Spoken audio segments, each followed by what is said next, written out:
Greetings, my disciples of funk. It's time for a special bonus round of the Cacophony Sessions podcast. I'm your host Dan, and tonight it's time to talk purple. Joining me for this Prince excavation are two of my usual cohorts, Dave and Martyn. And tonight we have a very special guest. Joining us from across the pond is a podcast that I've been listening to for many years, tuning into the B-side for the Music Snobs podcast. Please welcome Arthur Turnbull. Good morning, good afternoon, and good evening. It's really a pleasure for me to be joining you. I know, Dan, we've corresponded over Twitter probably more than just a few times. Yeah.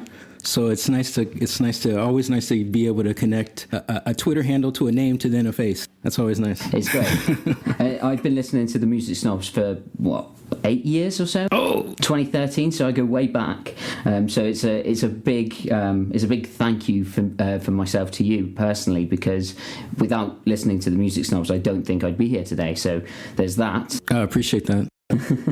But as well as hosting the Music Snobs podcast, which is where I discovered you and your fountain of knowledge, you are also a card-carrying member of the Purple Army. That's why you're here, because we're going to get deep. Tonight we are essentially presenting to you the Prince episode. All right, I'll do my part. But first, we do have two questions for you that we do ask all our guests on the show the first time they come on. And those are, what are your nominations for an undeniable banger, which, if you've listened to previous episodes, is a song that we're all going to know and we're all going to love. Everyone has to know it, everyone has to love it, and then it gets into the Hall of Fame, That's how it works. And then the second question will be, what's your favourite year in music? So if you could address those two issues, please, sir. Okay. I do have both. Your undeniable banger, that was hard. It is a really difficult question. To not just tick all the boxes, but to, actually have something that was, I felt, true to me. And I felt would be fair to be able to, apply to other ears, that they would agree that, yeah, okay. Oh, yeah. I think that's it. I think it might be a little unusual in that it's not like a club song or even fast paced necessarily, but it's not exactly quite a ballad. So my pick is Roy Ayers' "Everybody Loves the Sunshine." Oh, what a jam! From 1976. It's a song that is arguably, and I say that just to be fair, that arguably is the foundational component of what's later been called neo soul. It's one of those songs that really just establish a vibe, and that is, of course, kicked off by the groove, but really by that ARP synth that comes in the first few measures, courtesy of Philip Wu, and Philip Wu is probably best known being a part of Maze, Frankie Beverly and Maze, in the classic material that they did in the mid to late 70s and early 80s. There's no single vocal, it has almost like a Parliament-esque multi-vocal, verse. There's sort of kind of not really a verse. It's just sort of like a repetition on the same sort of themes about sunshine and feel what I feel when I'm living in the sunshine. It's just an incredible song. Something that you can just zone to, something you could actually dance to, something that's suitable for a backyard party or, a red light basement, blue light basement type of jam. It's an incredible song. Absolutely agree. I'm a big Roy Ayers fan, Ubiquity and all that. I think, his stuff's amazing. I think all of his stuff has kind of got that feel to it. I'm a big fan. We had a soul episode. My favourite soul artist is Curtis Mayfield, and he's got that sound of that urban America, in the summer. There's that kind of sound to it. It's really urban, but also really kind of like real summer sort of feel to it. And that track has absolutely got that. I love it to bits. Yeah, nice choice. I think you've played it for me, Martyn, and that's where I know it from, because I do know that I've heard it, but I can't say I've listened to it enough to say that I love it. But that could definitely change by, well, give me like 2 hours.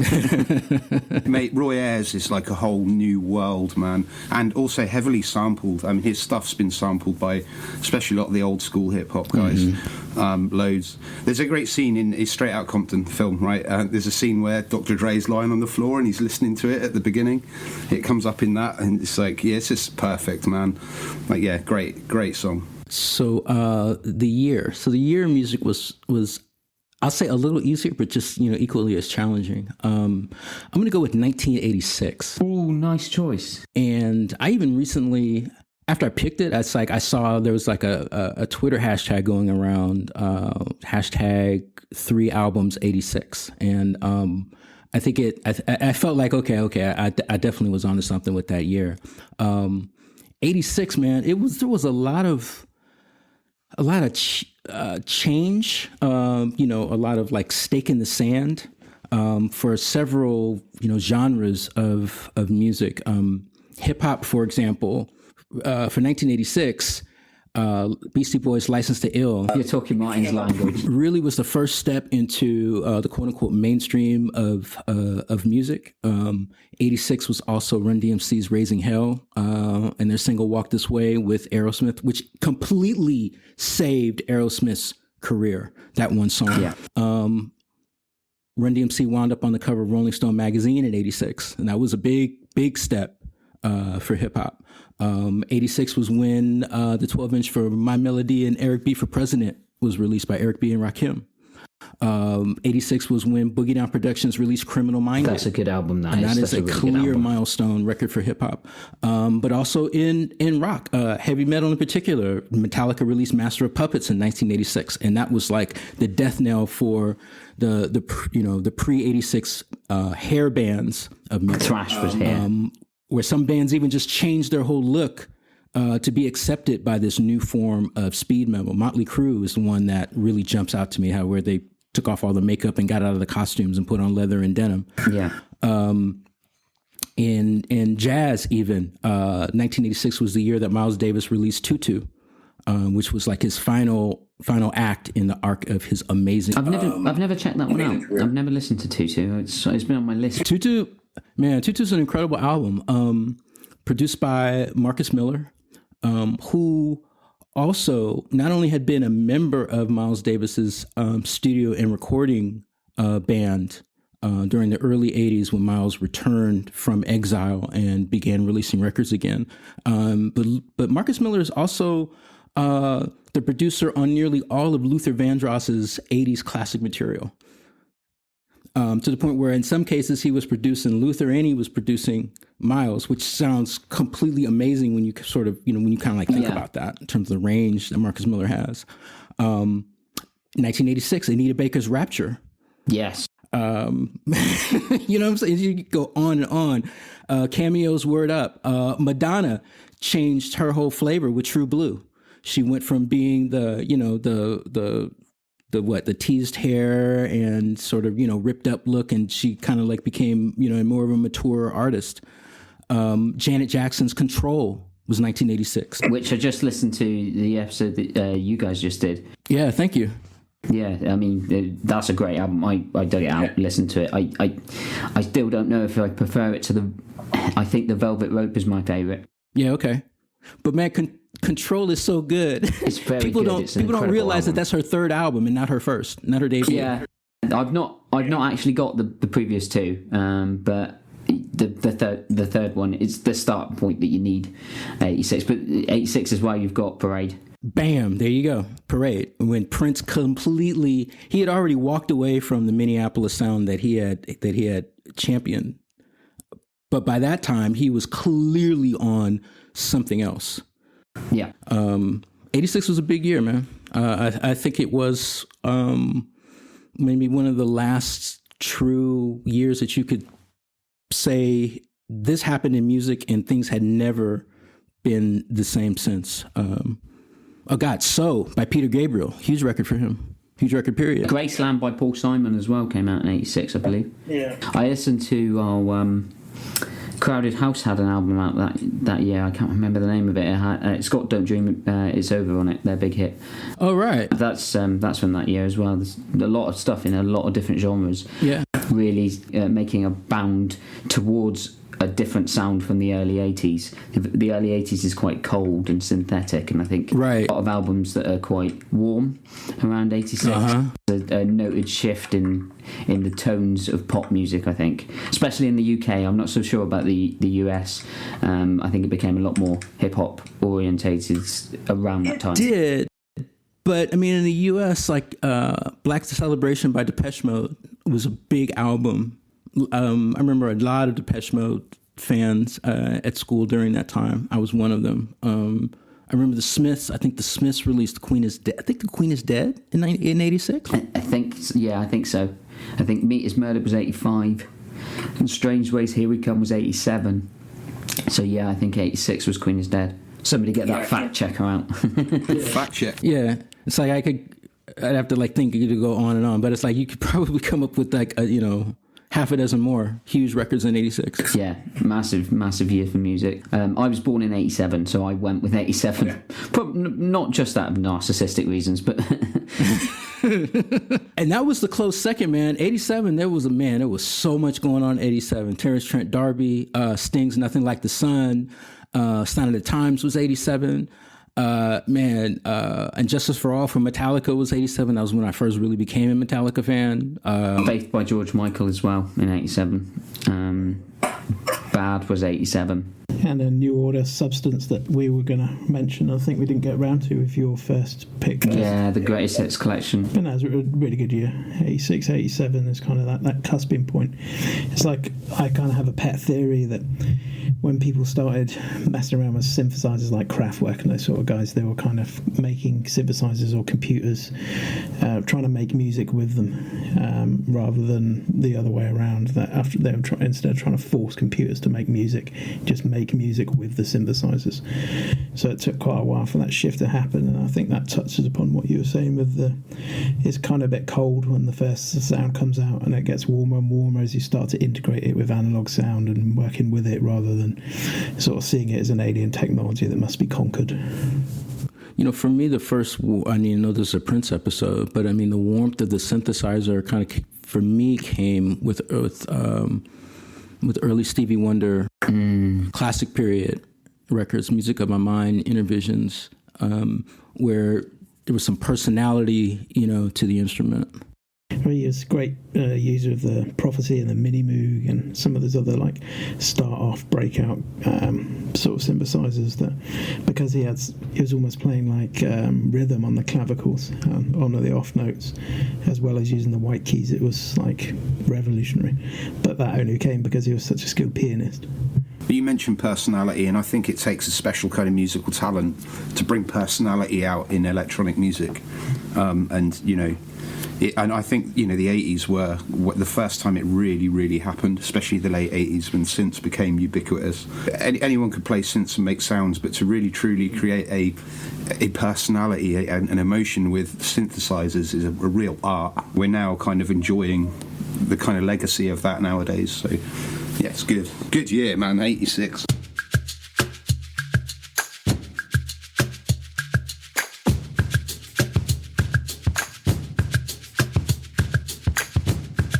Before we get into the topic of conversation for this evening, I wanted to just allow you to introduce yourself properly, Arthur. What have you been up to recently? How is lockdown affecting you potentially? And what kind of music projects have you got on the go? Oh, sure. Well, thank you. But yes, my name is Arthur. I'm what we call the lead voice of the Music Snobs podcast, which is we have 4 hosts total. It's kind of a roundtable discussion format, similar to what this is.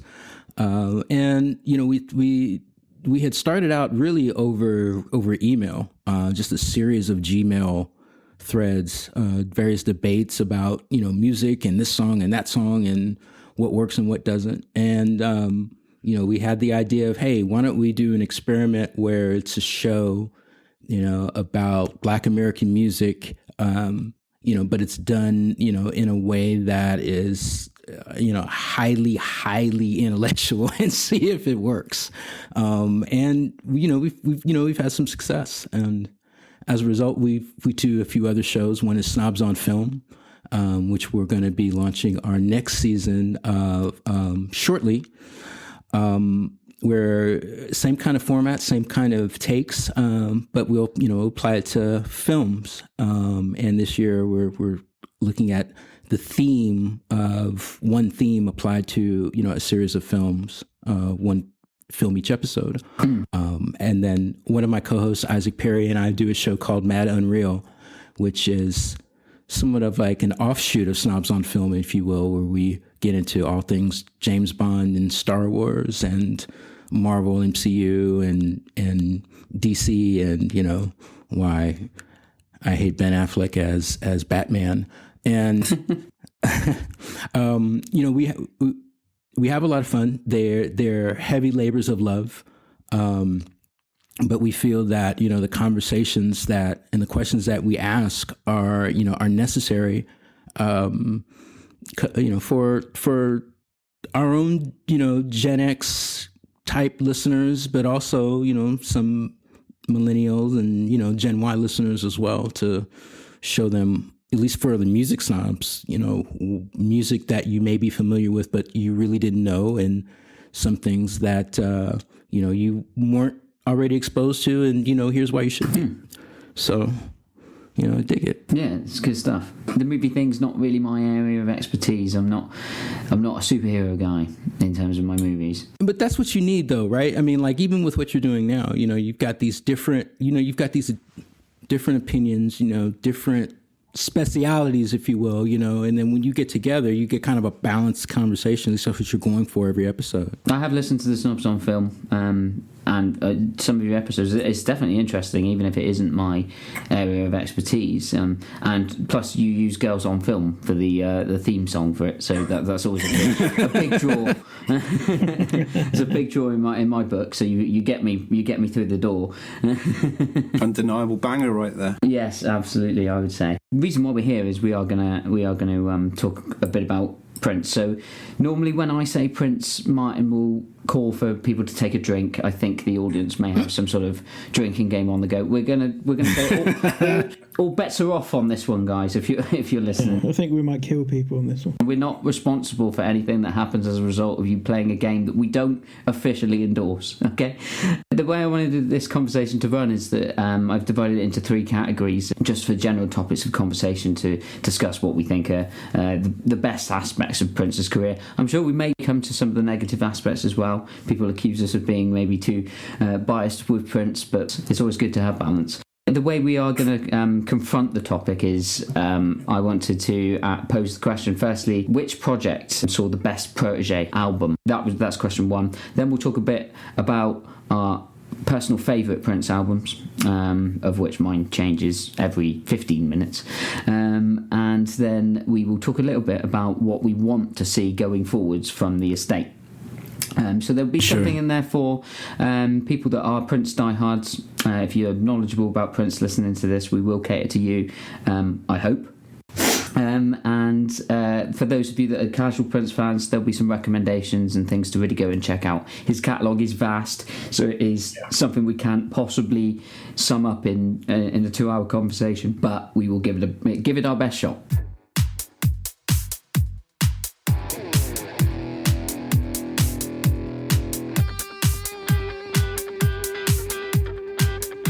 Dave, what's your favourite protege album? I went with Vanity 6, which was comprised of... it kind of ties in with the other person that I'm quite a big fan of, is Rick James. So, Rick James' girlfriend at the time had met Prince. Prince was an opening act for the Rolling Stones, and he'd recently been dropped because they didn't really care for him too much. And Rick picked him up and put him on tour with him. And one of the ideas that, this is kind of a little bit controversial. Some people say it was Rick that had this idea, and other people say it was Prince. That both of them kind of wanted to have their own sort of girl band, which they would manage, they'd write songs for, and they'd release for underneath their retrobit labels. Prince states that he watched the film A Star Is Born, and that sort of influenced him to want to have his own girl band. Rick says he told Prince that he had the idea, and Prince ripped him off. But they were very, very competitive with each other. All the way up to the end as well. Yeah. They were always kind of rivals, and Rick never warmed to Prince, as far as I'm aware. Anyway. Whenever Prince would go on stage for Rick when he was on the tour, Rick would stand at the side of the stage and watch him do his whole performance. As soon as Rick went on, Prince would stand at the side of the stage and do his whole performance. And they influenced each other a lot, and any kind of influence they'd never admit to was from the other person. They'd always say the other person would rip them off or blah, blah, blah. So it was a highly competitive relationship that kind of pushed them in a good direction, but pushed their friendship in a kind of bad direction. Vanity 6 was comprised of Susan Moonrise, Brendan Burdett, and Jamie Sheep. And he wanted to originally call them the Hookers. So after sort of getting halfway through that kind of thought process, he bumps into Denise Matthews, and she is sort of the protege that glues all of the band together. And they start recording records, and obviously Apollonia appears in Purple Rain. And Rick goes his own way, and Rick sets up the Mary Jane Girls. They had a similar sort of thing with Prince set up the Time, and Rick came out with his own sort of boy band, Process and the Do-Rags, which are a similar sort of like a boy group almost, although the Time's not really a boy group, it's kind of like his friend's funk outfit. Yeah. Process and the Do-Rags were more sort of manufactured, let's say. But they've made some obviously incredible singles. Nasty Girl being probably the most recognisable. That's a jam, that is. Stone Cold jam. Hard, real sort of heavy-hitting, synth-based 80s driving stuff. And they all wore lingerie or sexually explicit lyrics and sexually explicit appearance. And that was the general sort of vibe for the group. They were supposed to have a follow-up album and then be renamed the Apollonia 6. And we had Sex Shooter that was going to be the next single, which features now on Prince's Originals album. But were never really released with that project. And G-Spot, which also featured on Jill Jones, and Vibrator, which featured on Jill Jones's album. Yeah. But never got released on the follow-up.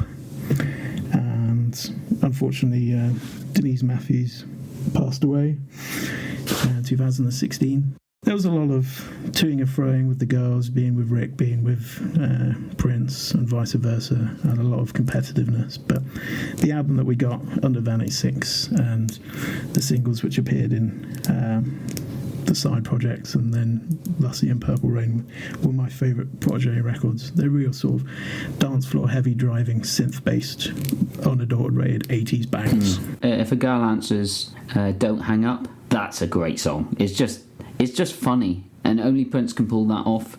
It's a comedic song that's got a great funk groove to it, and I think Prince's sense of humour goes amiss with a lot of people. I think that goes over a lot of people's heads, and they don't realise that he wasn't really all that serious all the time. And I think Vanity 6 is a good outlet for that kind of expression, and these protege albums that we're discussing are a vital part of that, because they were often funny. Yeah, I mean, this theme will keep cropping up all the way through this episode, that he was a juxtaposition. He was one thing 1 minute and another thing the next. He's on stage in bikini bottoms and a trench coat being outlandish, and then the next time he's wearing like a full length Edwardian bathing suit to go swimming in his hometown. He's constantly, the one thing he didn't want to be known as was boring, so he's always doing one thing 1 minute and another thing the next, and this band kind of reflects that. But this was his kind of outlet for his more risque side, and most of the songs were pretty sex orientated. Arthur, do you have any thoughts on Vanity Six? Vanity Six, you kind of just about knocked it out of the park with Vanity Six. It's a crime that it's out of print. Not to preempt the episode too much, but it is a project that I hope that the estate would re-release. It's the kind of protege album that could support, even deserves, and even if you wrote it off that, Art's a Prince nerd, of course he says it deserves it, but it could certainly support a deluxe version where you have, if they exist, assuming they do exist, songs with Vanity's vocal on Sex Shooter, for example, which is said to actually exist. If they've got the Prince vocal, they've got the Vanity vocal. Yeah. So, one thing that, and I'll stray, but I'll stray very specifically, one thing that the originals set that came out of, I think it came out in 2019, but that the original set got wrong is that there were so many Purple Rain oriented songs on there, and it all but ignored material that he had done prior to Purple Rain, or, good Lord, even outside of Purple Rain. There's only one song on there from 91 and onwards, and that's Love Thy Will Be Done. Right, the mythical song. There was a remix of Nasty Girl with Eve, wasn't it? Yeah, Hip hop. yeah, it was on the Rave Into the Joy. Yeah. Fantastic. The remix album from 2000. So if we had a re-release of this material, then you can maybe even have guest singers. It warrants that because it's the kind of. I don't know if I can handle. Stray into dangerous territory there. I don't like the tributes are great. When they do a live tribute, and there's some people that knock it out of the park, like Janelle Monáe always knocks it out of the park when she plays live anyway. But getting people in to re-record vocals on his songs is not something that I would really be into as a project, I don't think. Yeah, in many cases, a Prince cover, it's kind of a hard sell. But some people have done it very well. Sinead O'Connor, for example, did it very well. D'Angelo, in my view, did it very well when he covered She's Always in My Hair. That's a great version, and that's possibly my favourite Prince song as well. So it's one of those where that's a hard song to cover. But D'Angelo's version, yeah, I spin that regularly. It's good. It's on the Scream 2 soundtrack, I believe. Yeah, like this, maybe not necessarily obscure, but it's like, I know I was scouring every possible 12-inch I could find with D'Angelo, thinking that it was a B-side. And then, one day I somehow, and I don't even know how, I think I was stuck watching Scream 2, and there's a little snippet of it at the beginning of the film, and I was like, what? It's in the theatre. It's playing this like diegetic music in the theatre. And that's all it is. But it's on the soundtrack, and it's kicking. So yeah, man, Vanity Six, that's absolutely gold star material right there. Arthur, what would your protege album pick be if it wasn't indeed Vanity Six? I know, right? So I tried to take it like, all right, my favorite, fine, but what's probably like the best? Yeah. I would say the best is another album out of print called The Family. Yeah. Which was in 85. It was done after basically everything fell apart. The Time fell apart, Vanity/Apollonia 6 fell apart. And so what are we going to do next? And it was a group that was assembled from the ashes of the reworked Time, with Paul Peterson on lead vocal, had Jelly Bean Johnson, the drummer, even brought in Jerome Benton to that group, along with Eric Leeds, who was now a fixture at the very beginning, becoming a real fixture on a lot of Prince's music moving forward. He was one of his longest serving bandmates. Yeah, Eric Leeds to Prince is like Clarence Clemens to Bruce Springsteen. It's just that's that sound that you really appreciate. They had a solid hit with The Screams of Passion, which is a great song. Great song. It was Prince's attempt to cater to the white audience, to get into a market that he had inroads to himself and was trying to take advantage, of that fact. The album contains the song "Nothing Compares to You," which I referred to as Signé doing a cover. He's even re-recorded that himself and became a staple on live shows for years to come. Had some real funk riffs on there. Now you're really testing me, Dan. Mutiny. Okay, Mutiny, which was the second song on the album. Really funky song. And Prince would revisit that song for a number of decades in a live setting. Me and Martin once covered that song in a band. Oh, is that right? Yeah. It was quite hard as well. Yeah. Yeah. It also, it had the seeds of his Madhouse projects. And Madhouse is heralded as, him going through his quote unquote jazz phase. But two songs, one called Yes and another called Susanna's Pajamas, purely instrumental. And it really was just, Prince and Eric Leeds, working this music out. And, in the next couple years, he released two albums like that, one called 8 and one called 16 under the moniker Madhouse. Yeah. A band that really wasn't a band, but then became a band to open up for the Sign of the Times tour in Europe. Yeah. I think The Family was probably his greatest protege product, in terms of the music, in terms of the variety, the balance of it, and the quality of songs, on both side A and side B. They only did one show. First Avenue, the club made famous in Purple Rain. And it happened while Prince was off in Nice, France, filming Under the Cherry Moon, and Paul Peterson got antsy, and he walked away. Tragic. Tragic story. I still haven't listened to the F Deluxe album that came out a few years back. I sort of kind of not really listened to it. In the same kind of way that I sort of kind of not really didn't listen to the later Original 7 album that, The Time did. Condensate. Oh, I love that album. Yeah, I go, but the thing is, it's almost not fair, because The Time, what we knew as The Time, what we loved as The Time, it actually wasn't The Time. It was Prince and Morris Day. You know what I mean? Yeah, definitely. So it's like when they're playing their music, it's not the same. There's something to it that's just not there. Which for me starts with Pandemonium. Oh God, yeah. Rather than it being another Prince record, it starts becoming elements of Jam and Lewis and Jesse Johnson, and then you've also got Morris Day and Jerome Benton. It's so many different elements to The Time when they're on their own. When Prince is in control, it's a more cohesive sound.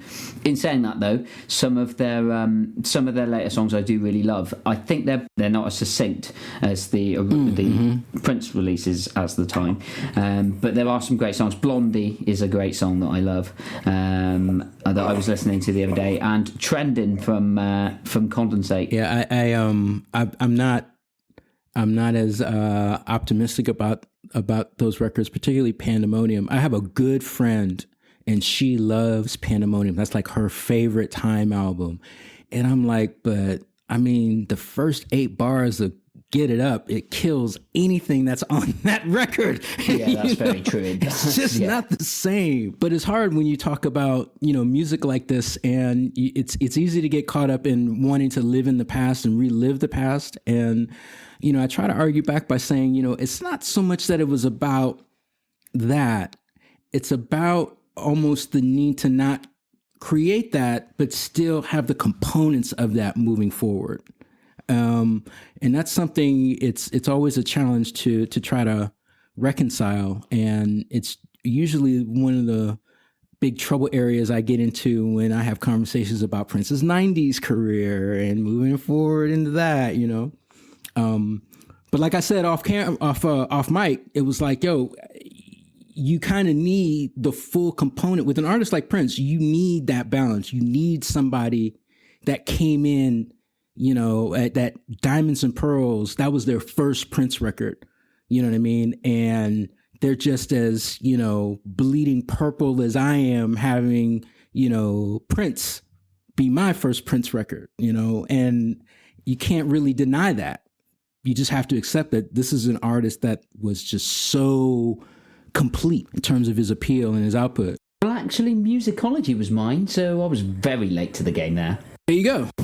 Perhaps because I came on board in about 2004, I don't have the same fondness for certain older periods because of the nostalgia factor, because it wasn't there. So it means that everybody has a different listening experience with Prince, and I really appreciate the different stories that people have and the different preferences for certain eras of his work. So I'm interested in hearing Martyn's protege record. Right, well, I'm not sure it's a protege record because I'm not sure if they released one, but it's more of a backing band, but I'm going to go with Third Eye Girl. Plectrum Electrum was the album, 2014. Yes, yeah, and it's fantastic. I'm going to say first, before I say any more, this has got nothing to do about the aesthetics of the band, all right? I saw them live, and yeah, it was more than just a sonic experience, but yeah, I would go with them because I think, for me, Prince is mainly about the guitar stuff. I love all Prince. I don't listen to half as much as you guys. I'm not really part of the Purple Army. I'm kind of a passing fan, if that makes sense. It's the guitar heavy stuff I really love, and I was really fortunate to see him, in the later part of his life where he really fell in love with the guitar again, and I don't think he could have chosen a better backing band. It was just really stripped back, a really nice stripped back 3-piece backing band, bass, drums, guitar. They were so tight, it was rock and funk, and it was just absolutely fantastic. And I remember watching them and thinking, that just looks so much fun to play, and they were really, really adept at their instruments, really, really good, especially the guitar player. She was just incredible. I know she released a solo album, and I dipped into it, and it's quite psychedelic, which is really cool. And she's got the lead guitar player from Pearl Jam guesting on a couple of tracks, which I found surprising. That's Donna, right? What's it, Donna Grantis? Yeah, is that Donna her name? Grantis. Yeah, okay. And she's such a good guitar player, but I don't know. I think if they released an album, under their own name, doing their own thing, maybe with guest vocalists, I don't know, but yeah, they just rocked really hard. They just had great tone, they had great sound, they just played impeccably. There's not much more I can say about them other than they are my favourite of all of the musicians that Prince has worked with. But then I'm biased, being a guitar player and everything is it fits right into my world. When we went to see them in 2014, it was the best live show I saw. I saw 3, one in 2007, one in 2011, and then the final one in 2014. And that was Third Eye Girl, and he was on fire. He hadn't lost any energy. He was still killing it on the guitar. He was still mobile. His dance moves changed significantly after about 2000, but he was still energetic and still gave great shows. And I think that they were the perfect band to accentuate that, really. They gave him a lot of energy and a bit of a different vibe. It was less aggressive, and it was more delivering of a softer message about unity. I think that's what he was all about the last few years of his life. I think also because we know the nature of Prince and his whole image, and he's obviously was a very progressive thinker. I think having an all-female backing band as well complemented him perfectly. Not only that, but sonically they gave him a lot of space. They weren't occupying the stage. They were very much a backing band, but he included them. He gave them spotlight, but they didn't really need it. And they gave him a lot of space to just go and do his thing. And it was almost like seeing a solo Prince show in a way. They were that good of musicians, because as a musician, you want to be heard, you want to be cool on stage or whatever. But they were happy to just sort of sit back and go, this is what we're doing, this is good, this is what Prince wants, and that's what he's going to get. Another album that you might like is Chaos and Disorder. Yes. Smack in the middle of the 90s. I think 96, I think it was his last record for Warner. There was a contractual obligation for Warner, to get him out of his contract. Yeah. I think it even says so in the liner notes. It says this was originally intended for private use only. Wow. Very much guitars in front. Still kind of has that big sound that he was doing in the 90s, you might dig it. I'll check it out. It took me 10 years to actually appreciate it. But Going back to that bias I was telling you about. There's a lot of Prince I still need to dive into. I only scratched the surface. Well, you get kind of odd anomalies, don't you, when people come to the end of their contracts with record labels and they inevitably fall out with them or something. I mean, for instance, Low was almost a little bit of a fuck you towards his record label when Bowie released it. But it's my favourite Bowie album. So although you get kind of like they feel constrained and might feel stifled from creatively, these albums that they do at the end of their record careers when they're almost giving a fuck you to the companies end up being really good albums because they're able to have genius despite of the constraints. Now, Low, that was the first of the Berlin trilogy, right? Yeah. Okay. Low, Heroes, and Station to Station? Did I get that right? No, Lodger was the final Lodger. one. Station Yeah, to Station was the one before in 76. There we go. Okay. Yeah, he goes over to Berlin with Iggy, and he's trying to like get off the coke and kick the sort of soul era off. And he goes to that country because he wants to be sort of alone and away from the press and in a bleak sort of area to reflect and get a bit sober. And they fly Eno over and create that kind of like.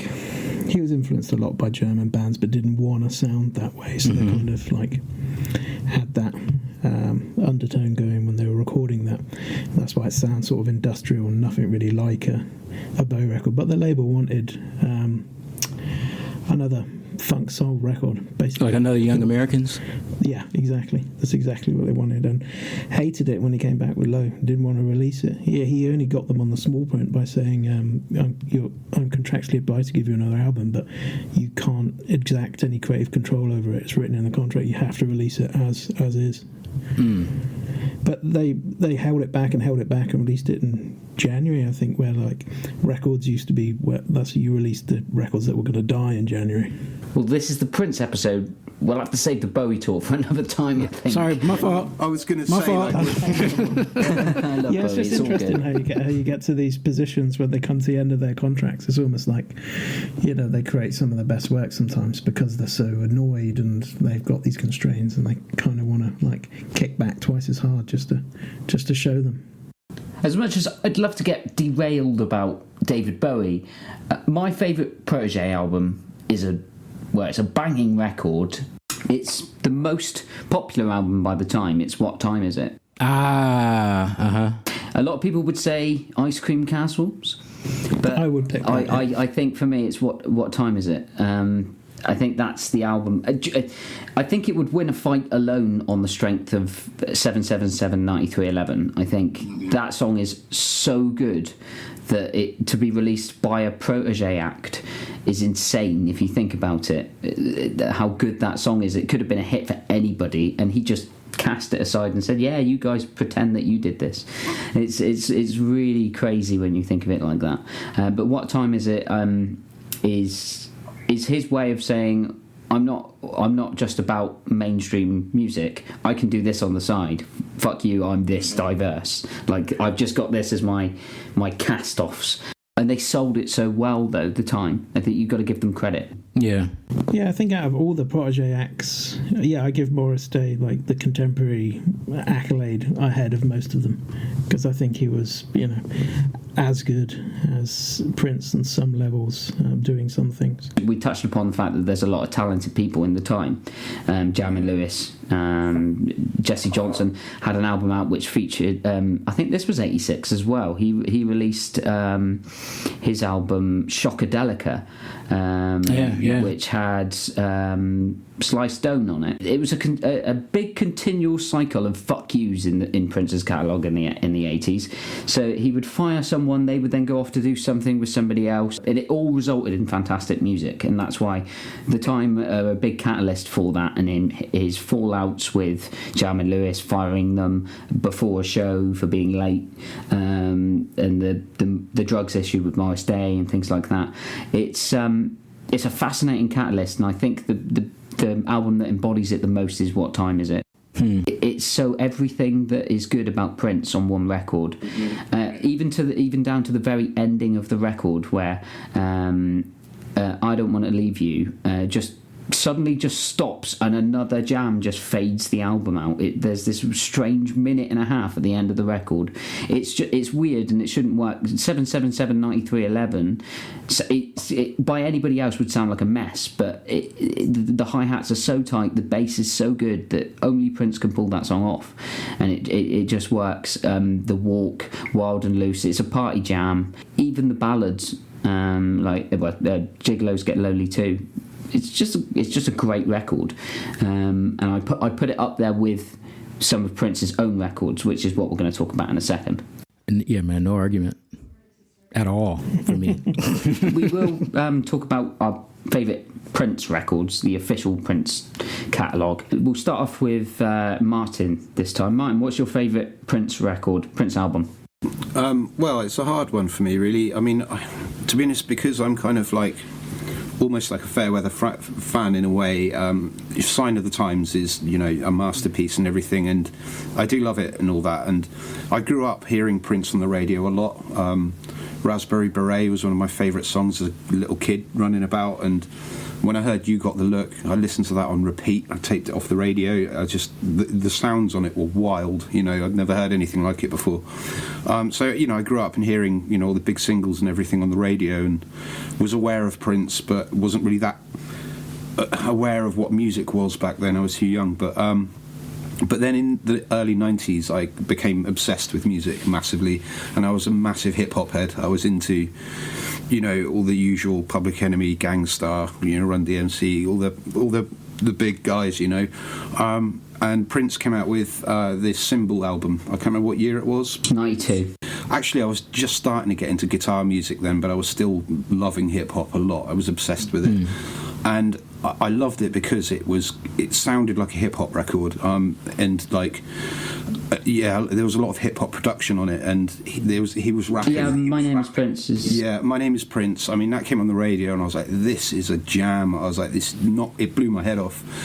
And Sexy MF as well. I mean, it was just, obviously because of my love of hip hop, I loved funk and soul, but didn't know much about it. This was before my days of, searching for samples and things. It's funny how hip hop kind of educates you that without you realising. It did, without me realising, exactly. So I'd hear like a Gang Starr record, and I'd love the production, and I'd love like the samples and the grooves, and nowadays, I check them out. I go back and try and find out where the samples came from. But that album is so rich in sonic texture. There's so much going on. It's like proper dense, and it was the New Power Generation, wasn't it? It was the band. So many amazing musicians. There's so many great jazz musicians in there, funk musicians. It was just, the whole record is a journey. And I remember I bought it on cassette, and I'd be out on my bike rides, and I would play that on repeat. So it's got a lot of nostalgic value for me, but if I listen to it now, I can hear a lot more of the production value and the songwriting. I think it's an album that doesn't really get talked about a lot, even though at the time it was absolutely huge. It was played on Radio 1 all the time, and stuff. And and when I hear Sexy MF now, I get goosebumps. It takes me right back to 92, happy days. So for nostalgic reasons, it's my favourite, but as I listen to it now, even for the production value and the songwriting and most of all the instrumentation, the playing on it, is just, they're masters. The musicians on that album are just, they're the best at what they do. So for me, that's the one for me. It is a good album. I think it's undervalued, especially when you compare it to Diamonds and Pearls, which had all the accolades and the big hits. I think the Love Symbol album is a step up from that with the MPG. The musicianship was tighter, more diverse. It's got jazz elements. I think one of my favourite jam on that album is And God Created Woman, which is so unlike the rest of the album, but it just works perfectly. There's a lot of songs on that album that do that.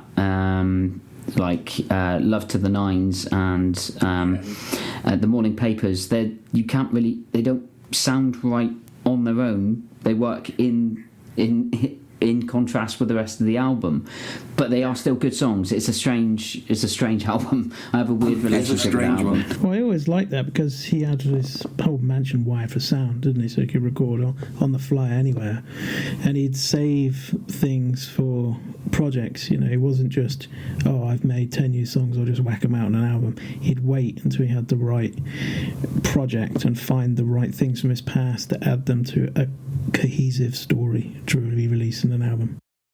The song from that album, and I still remember this from like day one of listening to it, was the flow.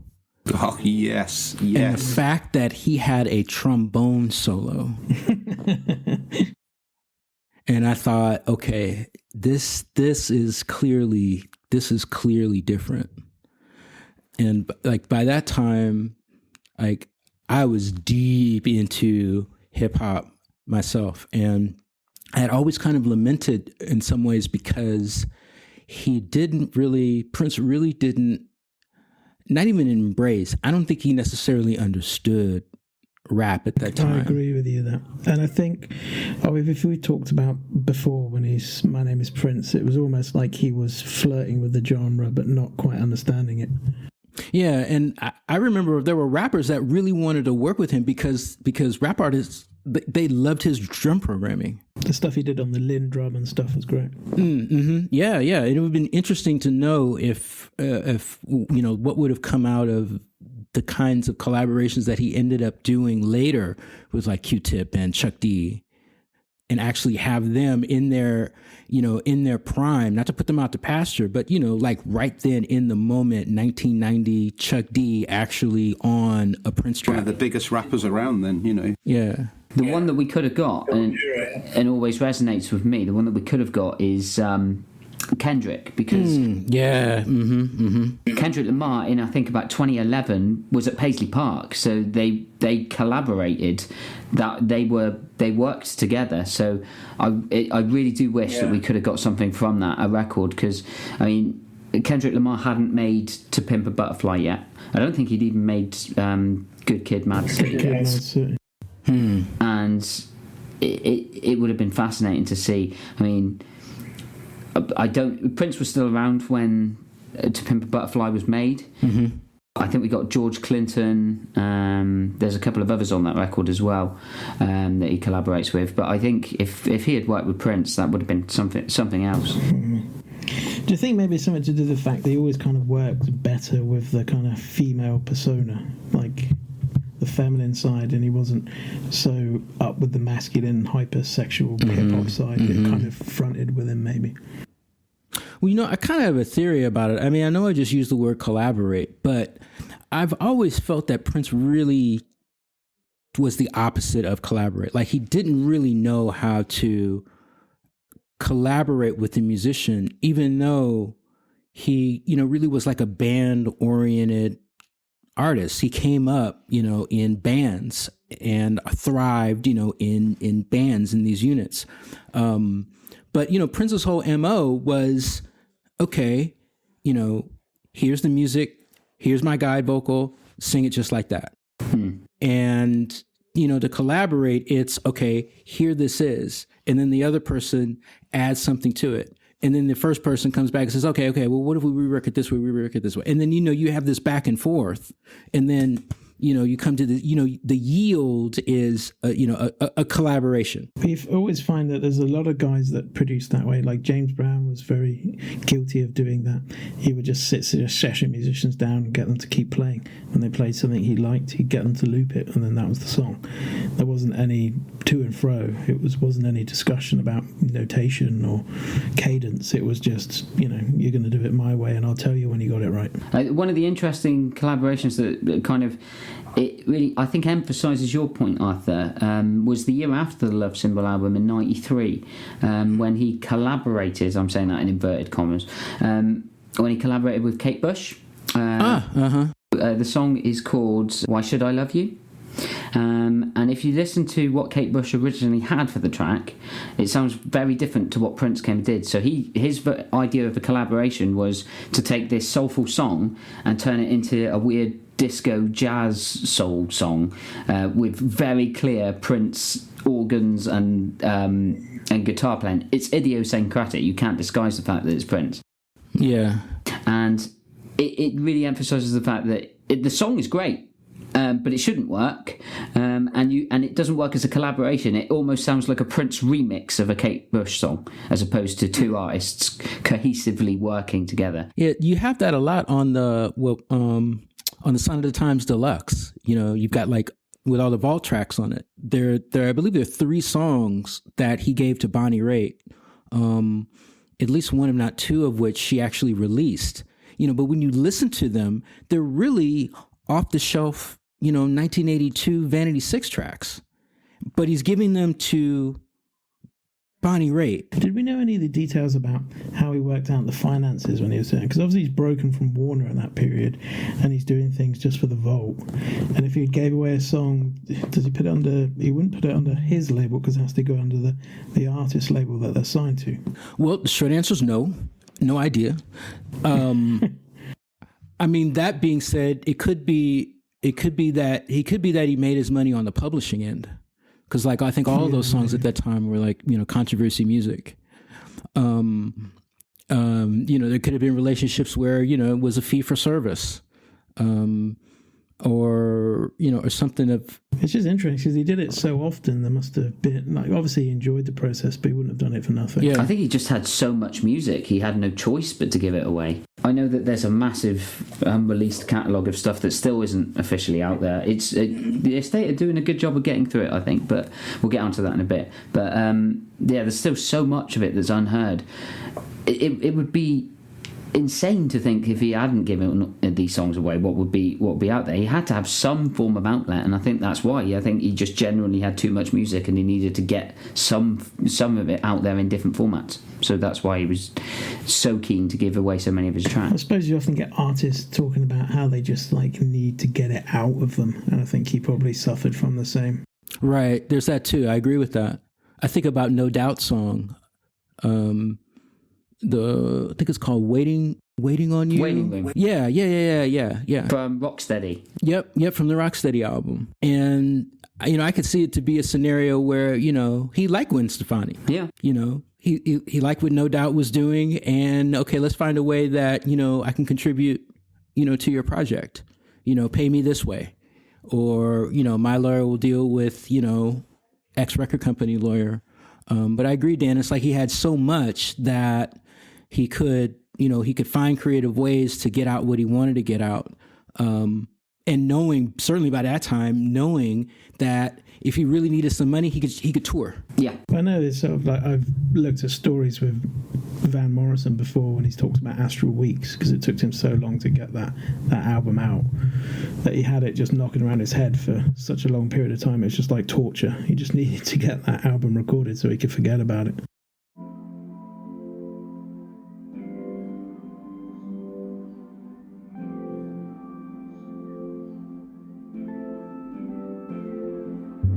Arthur, what's your nomination for your best / favourite Prince album? Yeah, okay. Well, being of a certain age, I absolutely go back to the 80s, and I think for me, gun to my head, my favorite Prince album is Dirty Mind from 1980.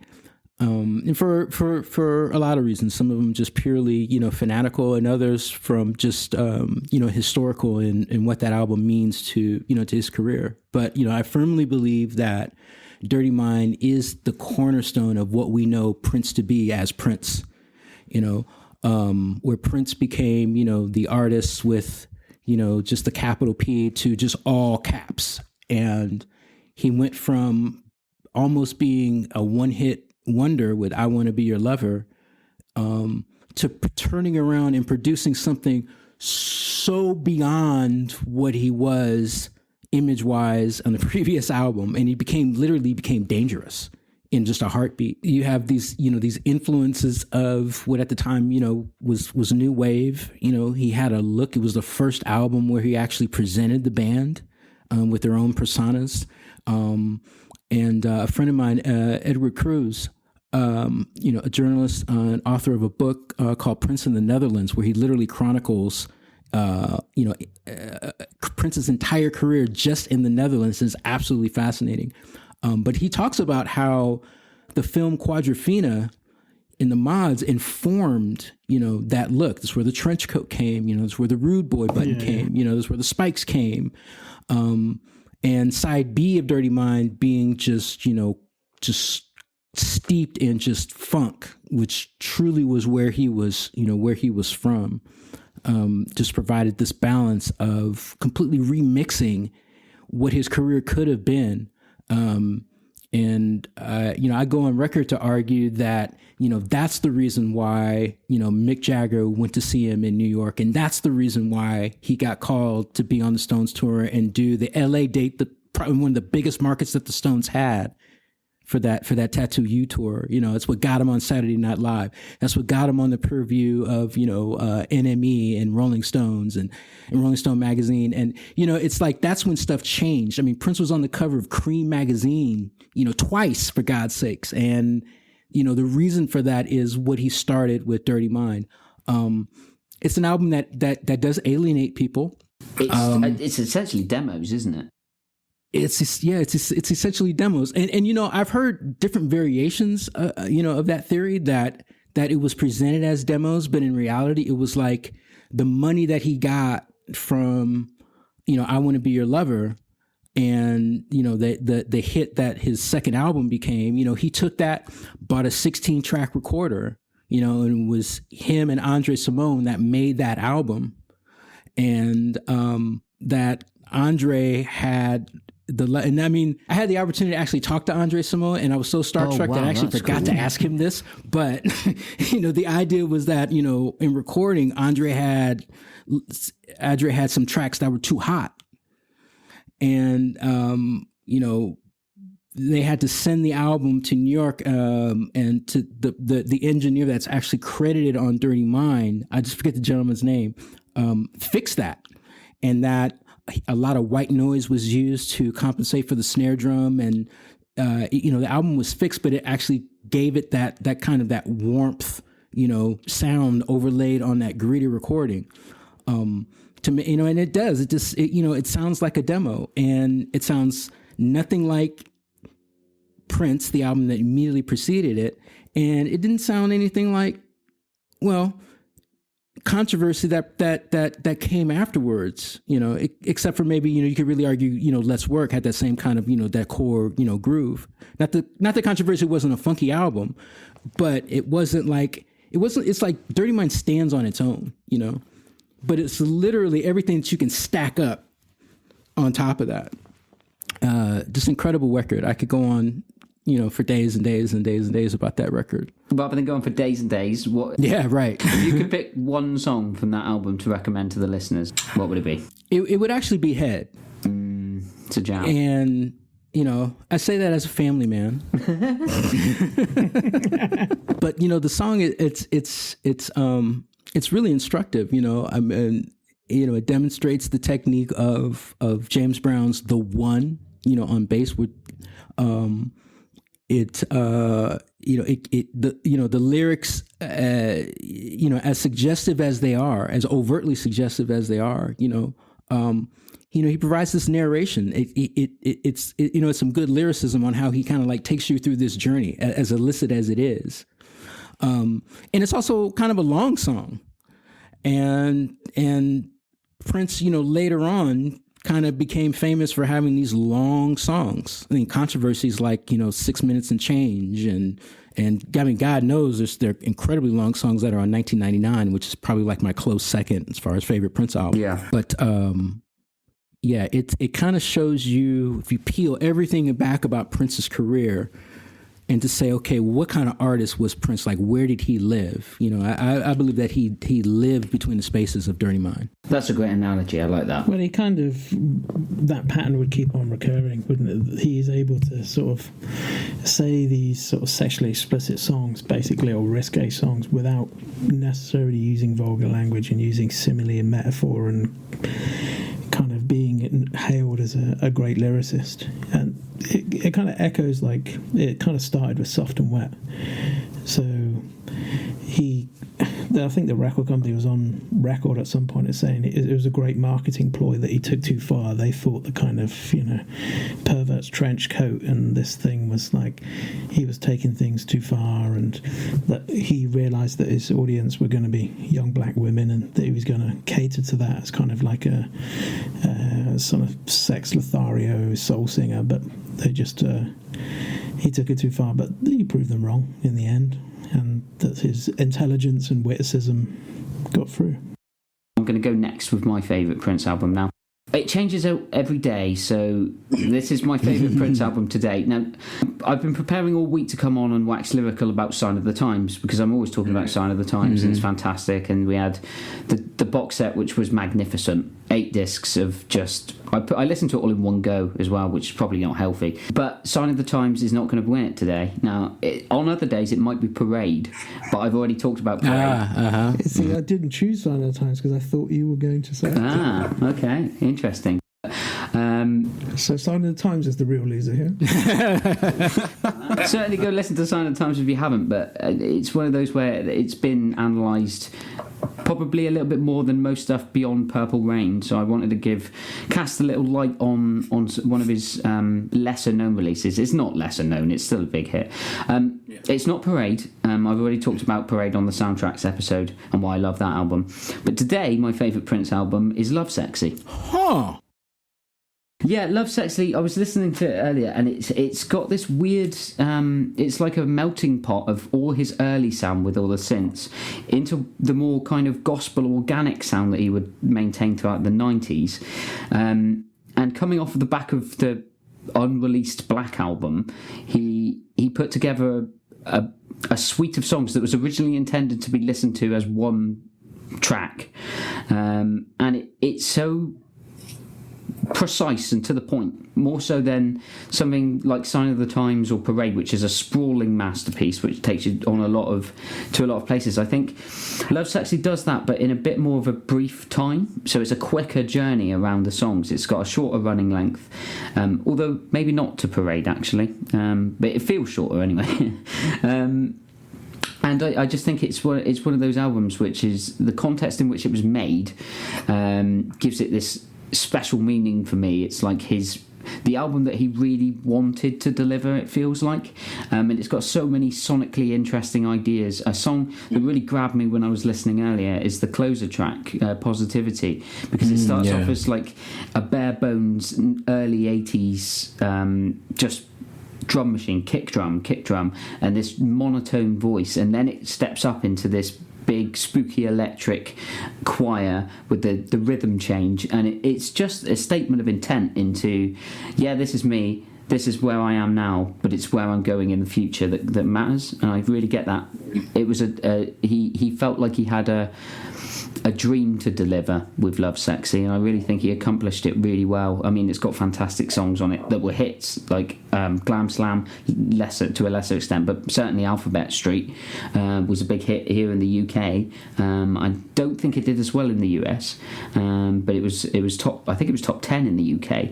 It got outings on Top of the Pops, etc. So it was a big deal. Certainly a big deal as a single. I remember hearing it growing up as a kid on the radio.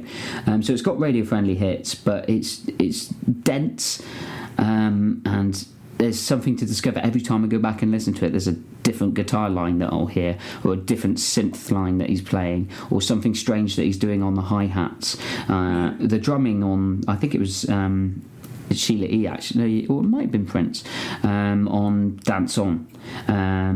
It's just great. It's so diverse, but so well executed. I really love that album. One thing that I particularly appreciate about that album is the newness of all the songs. In other words, it's like those songs were recorded for that album, with the exception of When Two Were in Love. And by that time, he had certainly amassed a lot of unreleased material. We know that definitely now because of the Sign of the Times Vault tracks. But it was almost like he just took out a clean sheet of paper, and ran and thought through how he wanted this album to go. It linked into what you were saying. I think it's a standalone album, much like Dirty Mind, in that it's almost like he's hit the refresh button. So he had his first two albums, he hit the refresh button with Dirty Mind, and so he's amassed all this music with the Revolution in the 80s. Sign of the Times was a solo release in name, but there was a lot of material, as we can see from the vault discs, that was contributed by other musicians. And Love Sexy is the moment where it's all about him and his new direction, and that's where the New Power Generation was born. It says it. Welcome to the New Power Generation. The reason why my voice is so clear is there's no smack in my brain. That's a clear statement of intent, and he delivered it, in my opinion. I feel I should clarify for the uninitiated that Love Sexy was released in 88 as a replacement for the Black Album. The Black Album was supposed to be a return to his funk roots and a bit of a darker album, but allegedly after a bad ecstasy trip or a spiritual reawakening, depending on which version of events you listen to, he saw the album as evil and cancelled it. We got Love Sexy instead. It's a more positive spiritual album. It's definitely worth checking out. Dave, what's your favourite Prince album?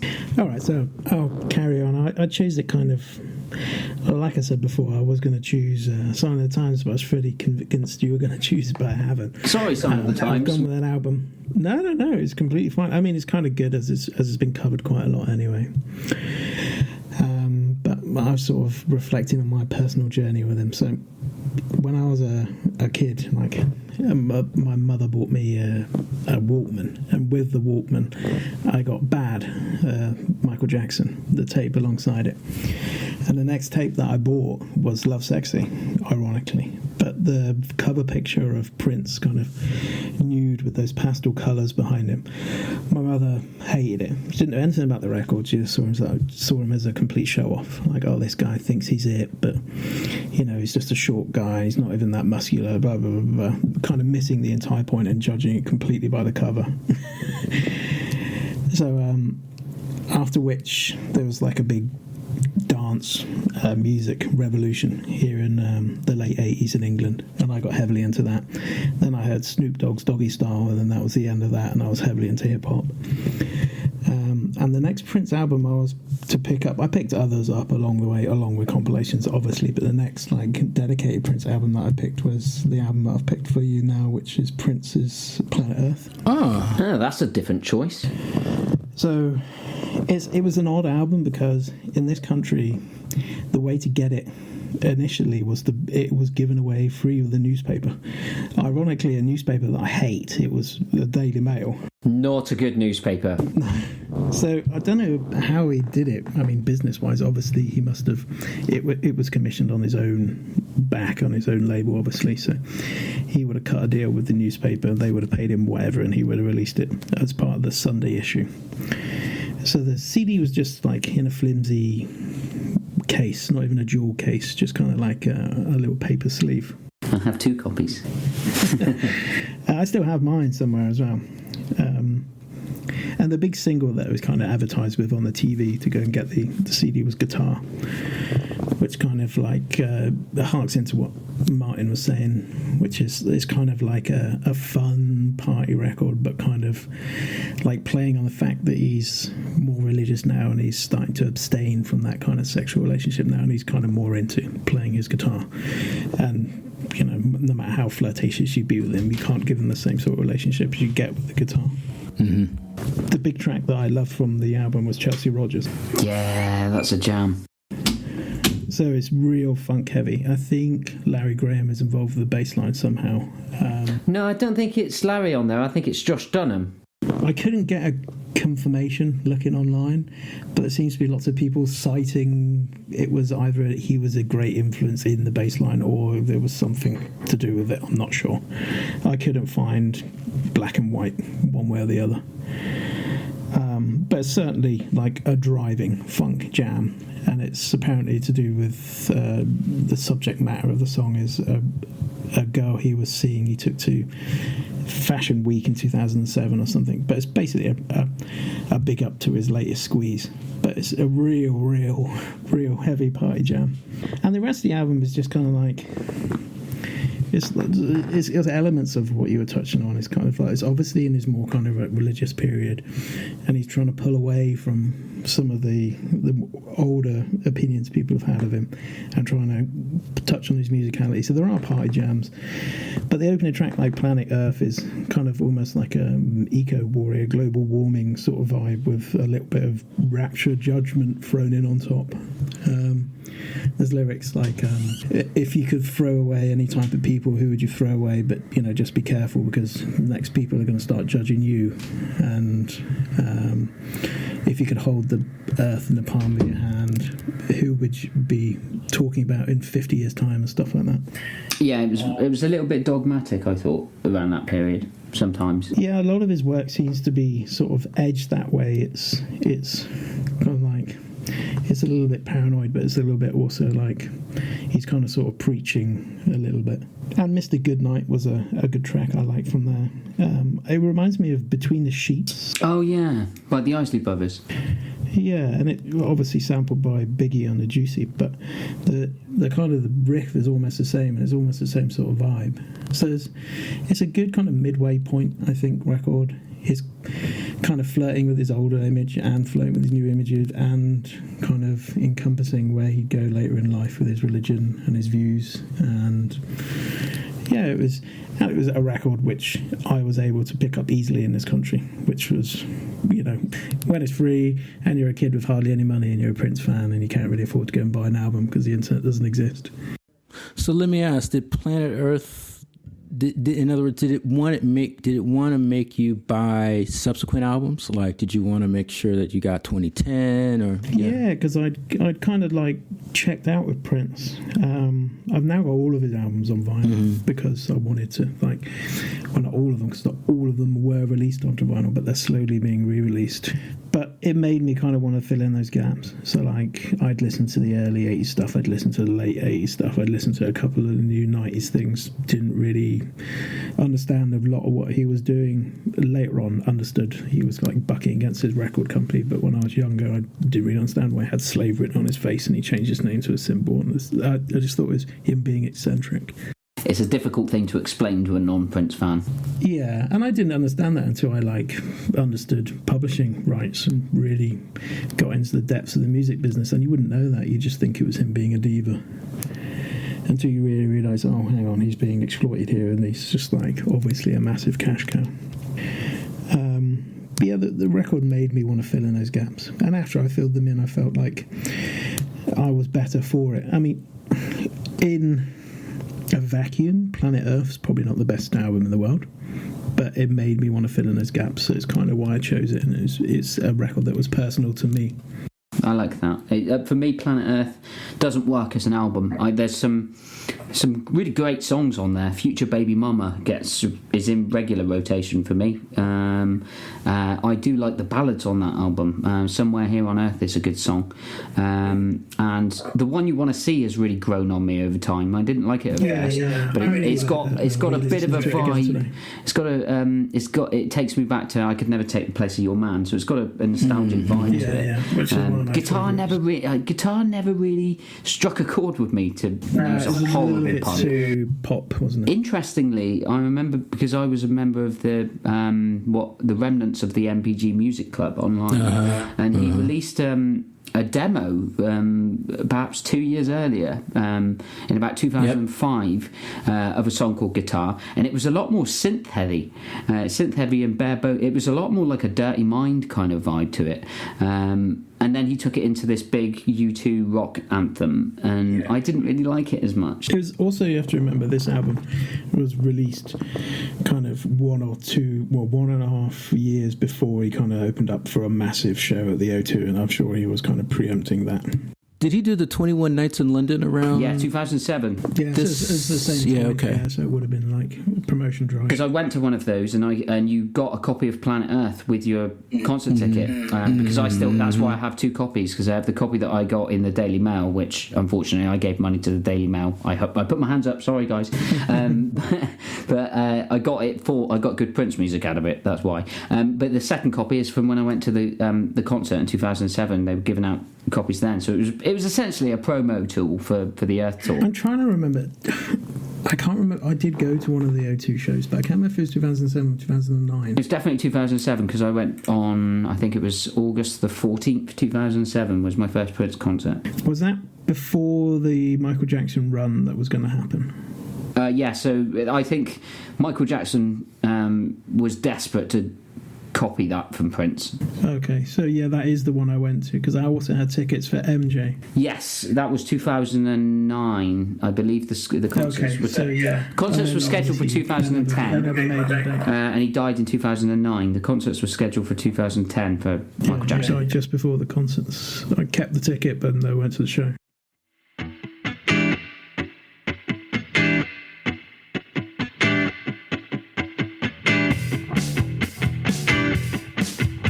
But we move on to our final question for the evening, which is talking a bit about what we would like to see from the estate.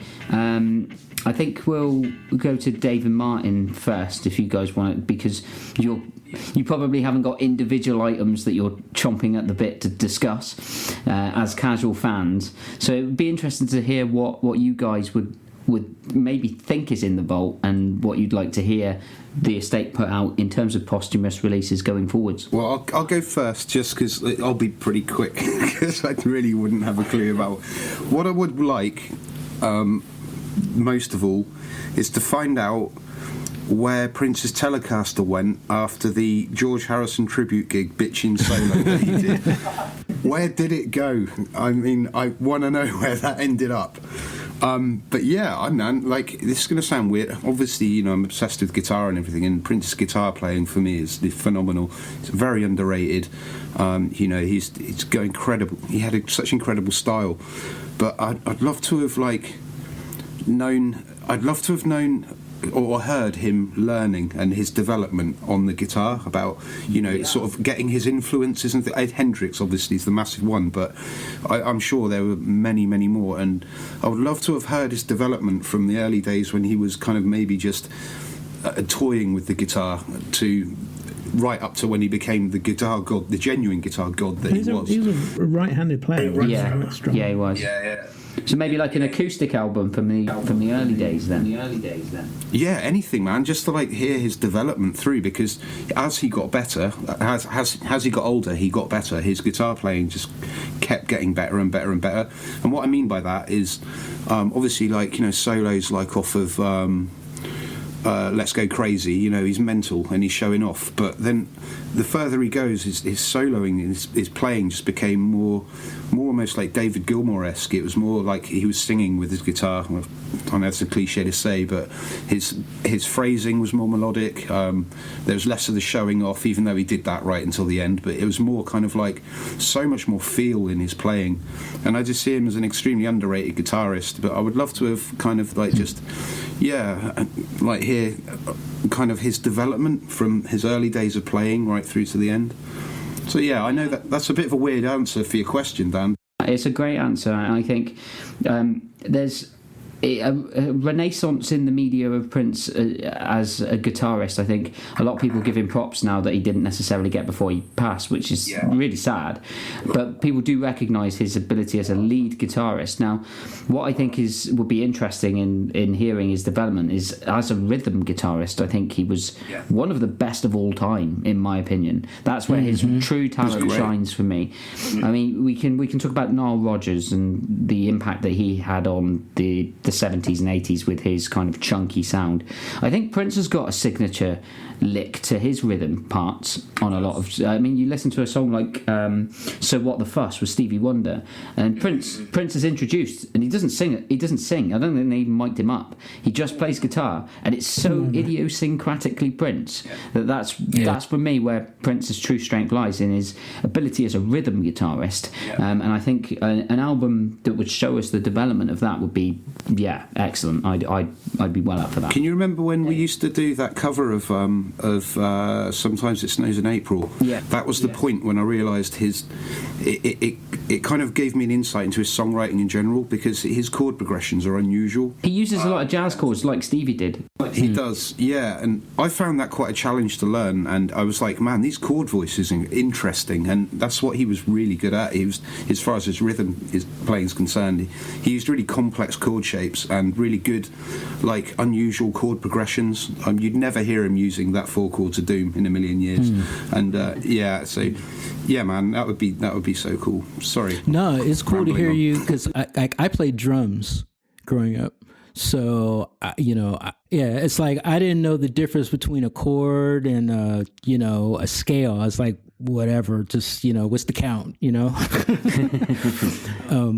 But Prince made rhythm guitar interesting to me. And, like, the foundation of what I liked was rooted in rock music. And it was the fact that I had an older sister, that listened to Earth, Wind and Fire and listened to Parliament, listened to Ohio Players, and that gave me that background and that foundation, but I grew up listening to, Kiss and Rush and AC/DC and Iron Maiden. It's like, I got into that. So the idea of the rhythm guitar just sounded boring. It's like, yeah, Paul Stanley, yeah, whatever, but I want to hear what Ace Frehley is doing, or I want to hear what Angus is doing, not so much Malcolm Young.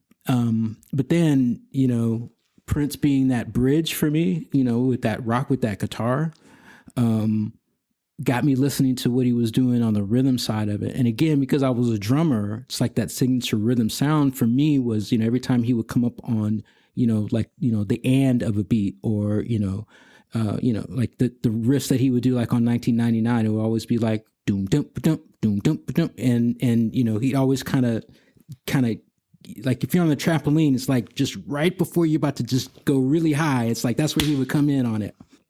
So yeah, I could really dig listening to, how his guitar style developed. And even as he was writing some of these, songs, whether it be on the guitar, or if he was actually writing on keyboard, on piano. Mm-hmm. It's kind of like, reggae standards and ska standards. Mm-hmm. It's kind of back to front, because you start on rhythm guitar because you're kind of leading the pace, and then you'd progress to bass because that's when the collection happens, and then the kind of final echelon is the drums because they sit in such an odd pocket, and the syncopated rhythm's kind of like very hard to play. That's the thing with reggae bands. It's interesting because the in your usual rock band format, the lead guitarist is kind of the guy at the front, man, he's the one that everyone's looking at. In reggae, it's the opposite. He's the kind of least important member of the band. Stroking a chord like...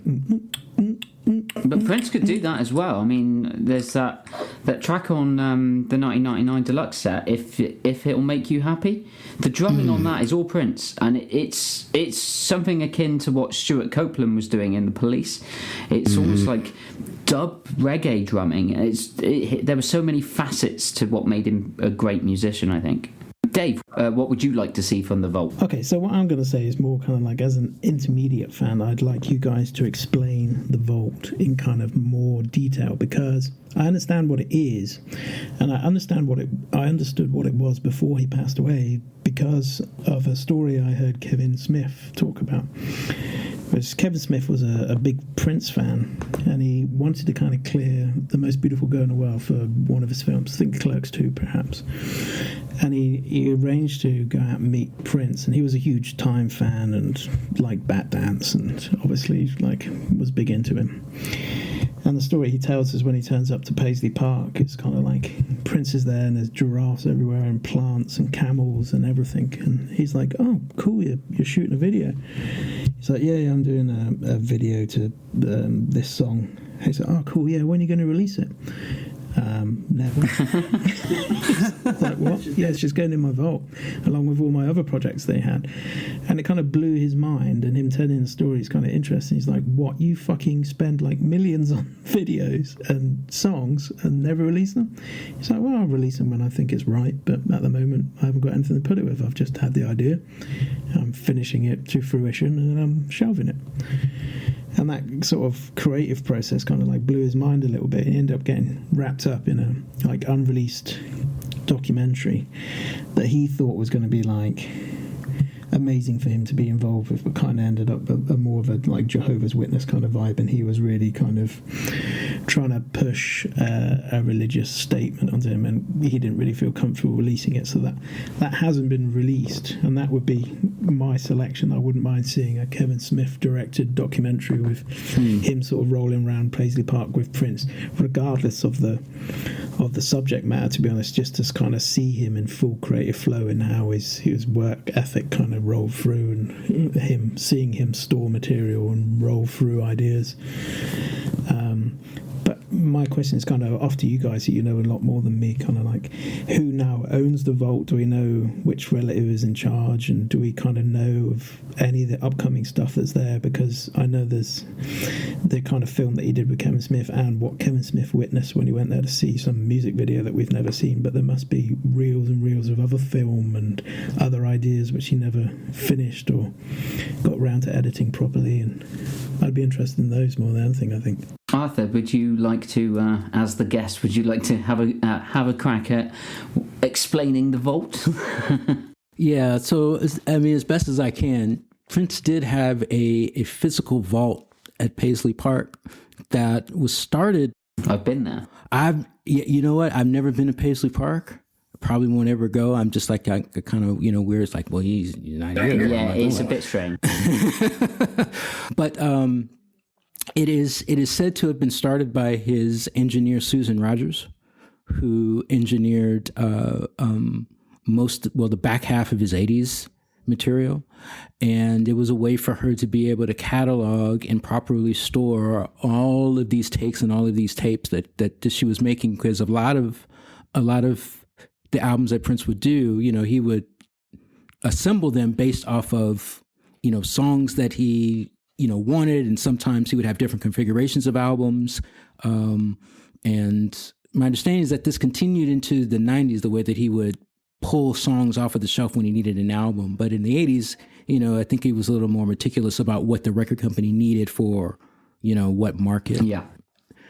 That being said, as bootlegs started to become more prevalent going into the early 90s, these bootlegs were songs that were unreleased, and these were released unreleased songs where they were in his vault. And then you would have people that were talking about how Prince has had this vault of just hundreds and hundreds and hundreds of songs. Even he himself would kind of allude to this. Yeah, I've seen vault. kind of like interviews of people saying, "Oh, I went and recorded so and so at Paisley Park," and they're like, "Well, where's the material?" It's like, I recorded it. Honest, I went there, he recorded it, and session musicians aren't being believed. They were like, "No, I went there. He just never released it."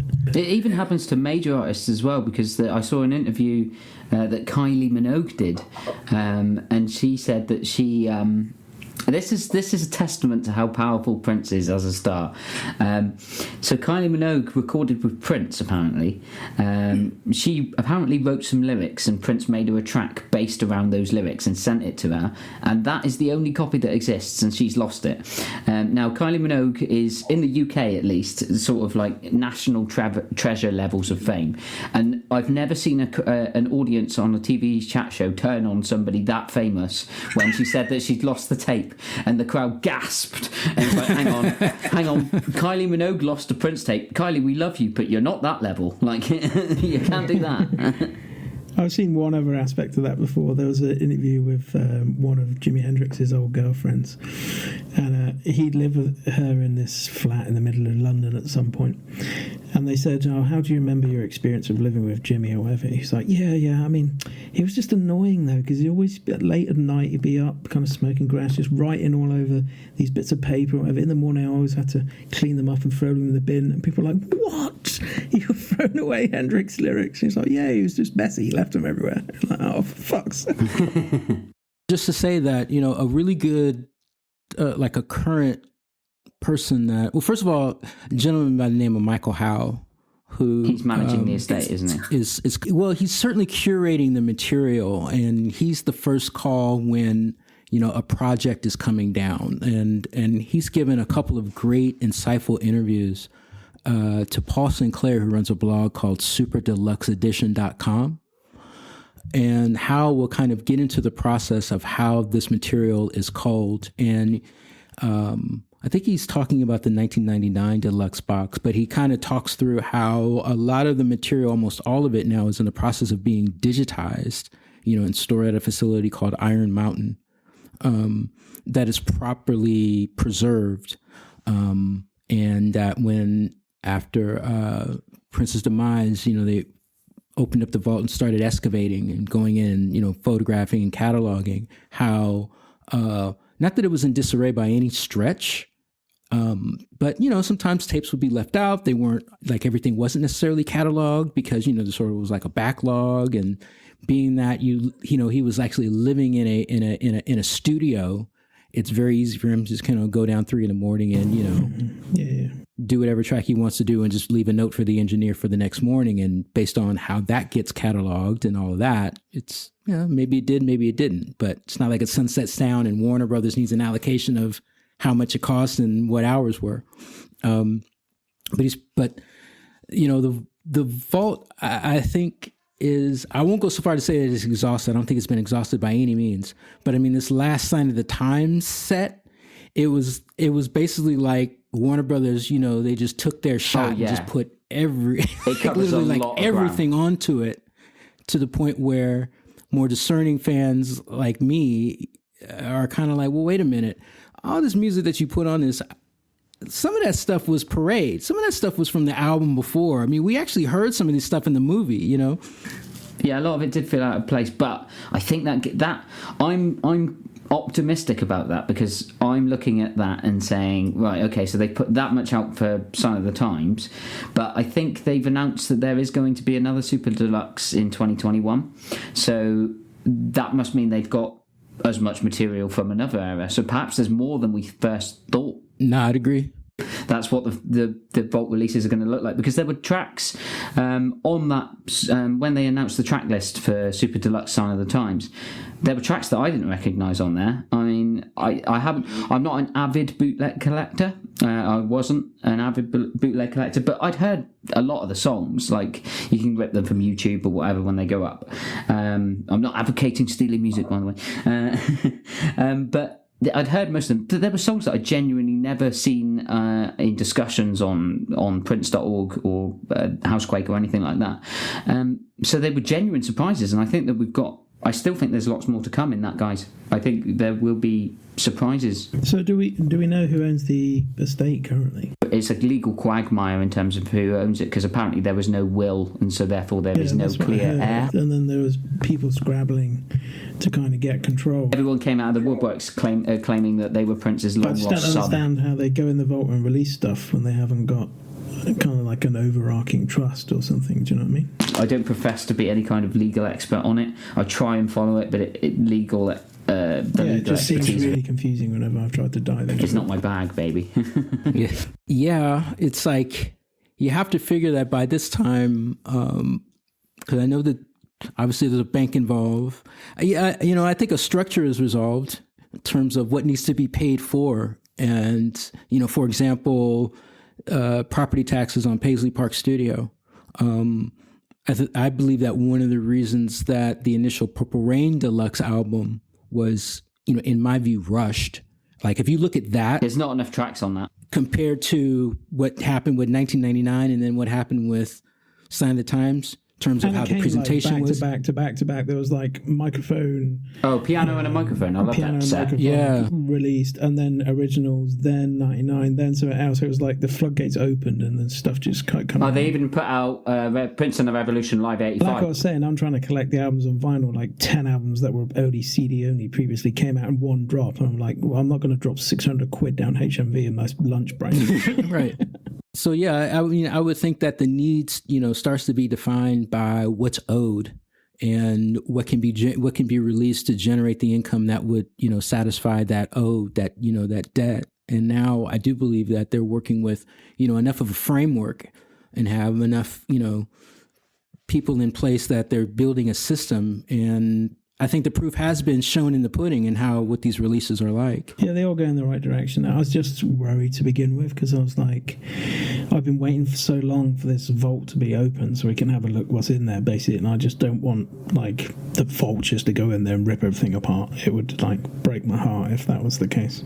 I mean, I think there's enough to still be worried about because the way that the music deals have gone, a lot of rights to release Prince's music have gone to Sony, and Warner Brothers is only able to retain the music surrounding the films. So that's, Purple Rain, Under the Cherry Moon, the Batman music and Graffiti Bridge. Or if anybody wants to watch 3 Chains of Gold. Oh, God. I would hope that I would actually see. I would actually like to see if they were going to do another deluxe set, and I believe that they would. And I actually think that it would be Sony's take on the deluxe set now. I would hope that they would focus on an album from the 90s. If I had to push you for a particular one. For me, it would be Diamonds and Pearls. That's the one I think they're going to do. I think that would be the one. If I put my money on I think that would be the one, because I kind of think that that's like the Purple Rain of the 90s fan, And it's the 30th anniversary this year as well. Yeah.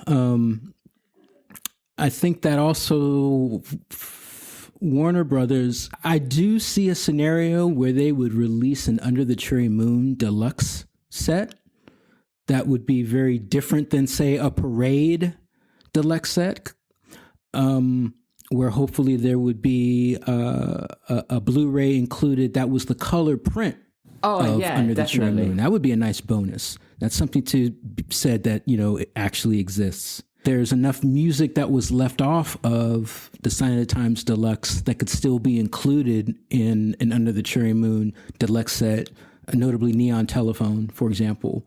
Maybe some instrumentals that you heard as background music in the film that were known as the Junk Music Sessions or the Paisley Sessions. The Flesh. The Flesh Sessions. But I think that to try to not make it so confusing, like it was, very soon after he died, that these maybe Warner would stick to video anniversaries, and these are presented as musical components to the movie. Maybe the 40th anniversary of Purple Rain in a few years, for example. And Sony, who really actually, Sony Legacy, they know how to do a deluxe set. I mean, what they've done with Miles Davis's music is par for the course on how to present deluxe material.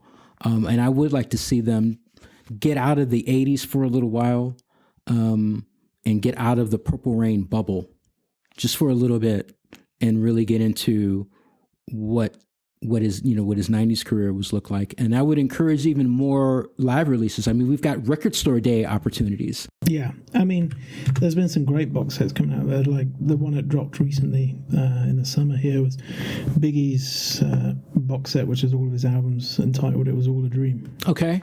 Even the Bowie estate released Cracked Actor, that live 1974 album a couple years ago. I got that. Was beautiful, 3 discs. And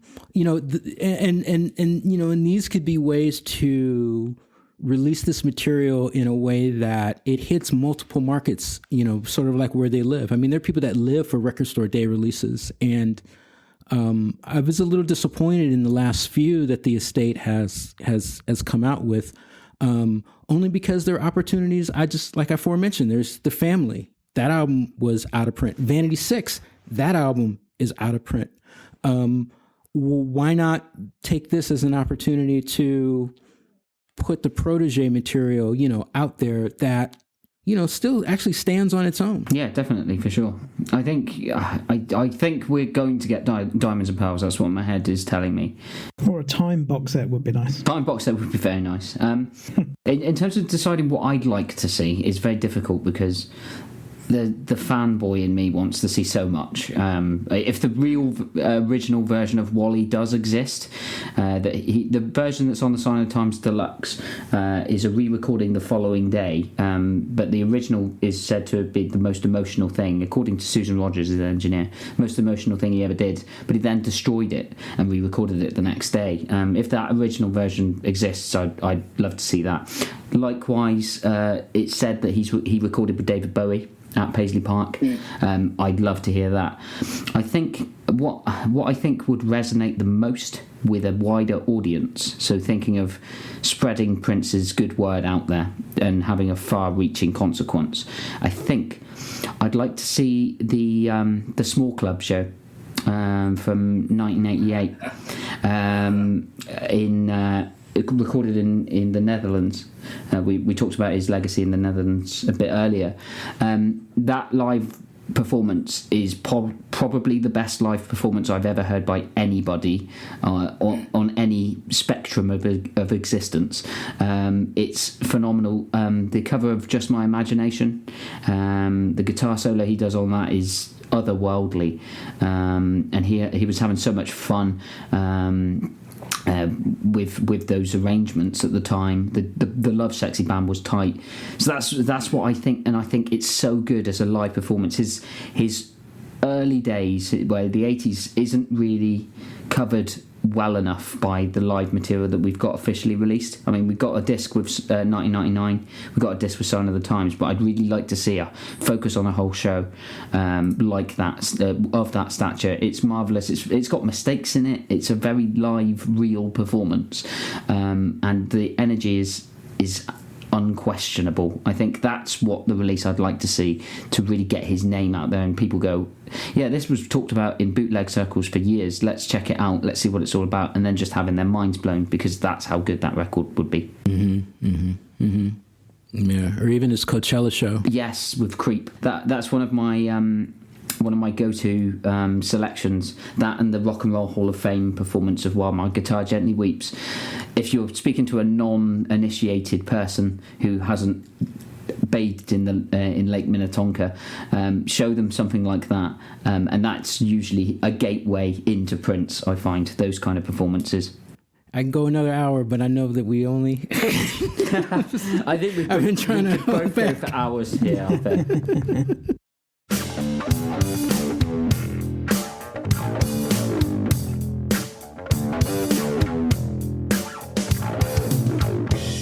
Something that I wanted to say that I thought about, soon after you gave me the invitation, is that being from the States, and I've had the opportunity to travel a little bit. I had the unique opportunity to actually travel to Tokyo, Japan, to see a Prince concert and actually experience what audiences from a completely different background, how they respond to Prince, and and how they view him. Being on this show, which is particularly English. Yes, we are very quaint gentlemen. I'm always interested in what Prince meant to you, because we in the U.S., we've got the foundation to be like, we can actually trace, where he came from, where his roots were from, how his career progressed, how it was picked up from MTV, how he picked up on black radio and picked up on white radio, but your experience is, different. Prince was very popular in the UK. There's a lot of American acts that I love. I'm hugely into my American music. It's kind of my thing. I tend towards American sounds more than I do British sounds. But Prince was very unusually popular for an American act of that stature. I mean, people like Bruce Springsteen, and you've got Talking Heads. They're niche bands over here. Prince isn't niche. Prince was a superstar over here. I think collectively, British culture tends to favour underdogs, and I think Prince was, in a large part, because of his stature, his outsider appearance, the fact that he was always up against Michael Jackson, he was seen as a bit of an underdog by the British music press, potentially. I'm not speaking from personal experience. I wasn't there, so I can only speculate. But I think the point in which Prince's career tailed off in the 90s was when people started to think he wasn't the underdog anymore, and he was demanding too much. They didn't understand the conflict with the record label. Tabloid press here, and they went after him voraciously for being a diva. The press over here likes to run simple headlines. Now, you can't put contractual rights and disputes over master recordings in a headline and make it sell. So Prince was almost the media turned against him because he was no longer the underdog fighting for the common man. Yeah, okay. He was his own entity, and he had everything that he wanted, and people didn't recognise his cause, and therefore I think public consciousness dropped off. He did then have a resurgence, not to the same level in the States with musicology. He was on the periphery of pop culture for a lot of the 2000s and 2010s. It wasn't until he then died that I saw a lot of people come out and express admiration for him and go back and recognise stuff. So it's an interesting path that he had in the UK. Yeah, I think my late mother's reaction to him throughout his entire career, and this is kind of like stereotypical of your average British person. She saw Love Sexy, she saw a show off, she didn't understand it. She saw the 90s career, she saw he's changed his name to a symbol, what a pain in the arse. But then she saw the 21 Nights in London and that I loved him, and she wanted to get me a ticket, and the CD came with the paper she read and stuff. So he kind of like in that late 2000s, early 2010 period, he kind of really had a resurgence in the UK. My dad loved Prince. In fact, my dad still loves Prince, so I grew up with him in the car, and that's how I got into him. He maintained his popularity for longer than he did in the States. I think around parades in the States, people were turned off by the more arty direction, the jazz elements, the European French jazz in some of the tracks, like Do You Lie? So I think he maintained that popularity better in Europe and in the UK. I think we warmed to the weirdness of Prince a lot more than the States did. He abandoned his funk and was a different artist than a lot of mainstream acts would go. He went beyond pop, and culturally, the UK, I think they got a lot more behind that. I think it was maybe part and parcel, I'm going to mention him again, but due to Bowie, we kind of already had the stereotype of the alien-looking outside guy that, you know, was kind of androgynous and flirted with both sexualities, and it kind of like cheesed off the conservative dads in that aspect. Yeah, I had a good amount of live bootlegs, and even was able to get into an after show here and there, and then it would just be like I'd hear what he did in Germany. I'd hear what he did at some random club in The Hague, and it'd be like, what the hell? Why didn't I get that? Like I felt like I was gypped, And I think that he was so much more experimental, at the risk of a better word, so much more experimental. So felt that the audience, and there is some real truth to this, that the audience, the non-U.S. audience, was much more amenable to, new ideas, new expressions, and here in the U.S. it's like God, I got to play Little Red Corvette again. Jeez, what do I got to do to get up under this? So I always love to talk to people that the way that, not just the way that they got into Prince, but the way that they got into Prince, without being in America, and without having that the microcosm of it. Well, I think you've got to look at outside factors at what's going on in the US, what's going on in the UK at the time. In the US, in 91, which is commonly accepted as when he started to fall off after Diamonds Are Pearls, it was a commercial downturn for him. In the US, grunge and hip-hop are rising, and Prince was slow to adapt hip-hop into his music. He did that in the mid-90s, and grunge was never his thing. You can't really exclude him from all genres because he was so versatile that there's elements of all music in certain tracks, but he wasn't really part of the changes culturally that were going on musically with the US in shifts in patterns in music. Whereas in the UK, if you look at the scene, we had the rise of things like Manchester, which is a lot of elements of dance music. So I think his drum machines, synth elements to his music, I think they found a home here because we were more accepting of those directions in music towards a dance sound. And I think that's why potentially he was just a better fit for the electronic orientated charts in the UK, and that's why he maintained his popularity over here longer.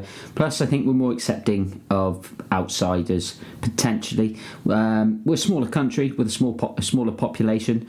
It's easier to capture a zeitgeist, I feel.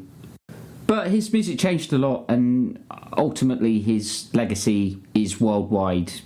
A global superstar, an icon, and a legend of music, one of the true musical geniuses. Well, I know we got to wrap soon, but I want to reiterate for Martyn, you really might want to check out Chaos and Disorder. I think you might like that. And David, if you haven't heard the Come album, you might like that as well. It's actually kind of, in my view, almost like the logical extension of Dirty Mind, from thematically.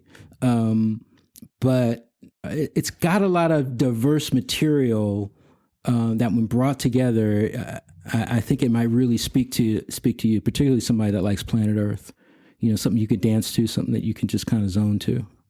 And Dan, you already know. My normal go-to is kind of like, because my propensity is DJing, because that's what I did before, like floor fillers. Oh yeah, a lot of songs on there were just like stuff that he was doing for clubs. Race and Loose. Yeah, Loose, Pheromone. Pheromone is funky as shit. I love the title track on that album as well. Come, it may be 11 minutes long, but I dig it every time. Trombone there too. Trombone on that song as well. You love your trombone solos, man. It's amazing because he couldn't play horns, but he was so incredible at arranging horns. He could hear exactly what he wanted and got people like Eric Leeds to produce it. Obviously, he composed it on keyboard, and he was such a good pianist and keyboardist and God knows what else, that he could hear it easily. But it's still fascinating that his horn solos that came in towards mid-80s, early 90s, they're always so good. Saxophone, trombone, as you mentioned, when he did finally get around to using horns in replacement for the Minneapolis Sound keyboards, it was always high caliber, incredible funk horns. We could go on and on and on, but we have to wrap up the Purple episode. Thank you for joining us for this discussion of Prince. Hope you've enjoyed it, and whether you're a big Prince fan or a newcomer, there's something here for you. We will be back with one of our main episodes. We're doing Album of the Year 2020 very soon with all the gang. In the meantime, follow me on Twitter at GoldneyPump, and we now have a blog at thecacophonysessions.wordpress.com. So log on to that for all your Cacophony Sessions news. Arthur, where can we follow you? Where's the lowdown for your immense knowledge? Mostly on Twitter. My handle is ARRTHURR. The Music Snobs is available everywhere fine RSS feeds are consumed. You can follow us on Spotify. Please subscribe. Apple Podcasts, Google Play. We're also on Twitter, Total Music Snobs. It's been more than a pleasure joining you all. I'm really glad to meet all three of you. I like the shows that you do. You have some really good conversation. And even have me go, okay, wait, let me look up what the hell was he talking about. And it's just, it's a good chemistry that you've got. So I really appreciate it. You are so welcome. It's been a pleasure having you on to talk about Prince. Hopefully the listeners come away with some Prince recommendations of their own that they can go and check out. Go follow Arthur and his podcast, Music Snobs. As he just mentioned, you can also find our Cacophony Sessions podcast on all the services as well. So we hope you'll stay with us going forwards if you've just discovered us. If you're already aboard the train, then stay with us because we've got a lot of content for you in 2021. It's going to be a big year. So Martin's going to have me listen to the Symbol album again. David's going to have me listen to Planet Earth again. But I'm saying it's like I have literally thrown both of those albums in the garbage. Well, I've had an education tonight, man. It's like, what? I think I got the Symbol album on, on a day when I bought, I know I bought Diamonds and Pearls at the same time that I bought Low End Theory. And I was just like, I liked it, but it was just, Low End Theory is my favourite hip-hop album. We're actually going to be doing the top 20 of 1991 later in a few weeks. So you might want to check out that episode. No, I hear it. Yeah, I hear it. And yeah, when you were all talking about hip-hop, it's like, at that time, it's like hip-hop was just so permeated, through everything. Yeah, Low End Theory, man. My forever banger was almost 93 Till Infinity. It was golden age, man. It was just the best era for hip-hop for me back then. This has been fun, man. You guys really, really, really challenged me, and it's been so much fun. It's been good. I've had to think on my feet, and I don't get the chance to talk to a Prince expert as much as I have this evening. So it's been wonderful. It's been really nice to have you on. So thank you ever so much for coming. Yeah, likewise. Thanks so much. All right, family. You all take care, man. Thanks so much. Everybody out there, stay safe and make sure you stay funky.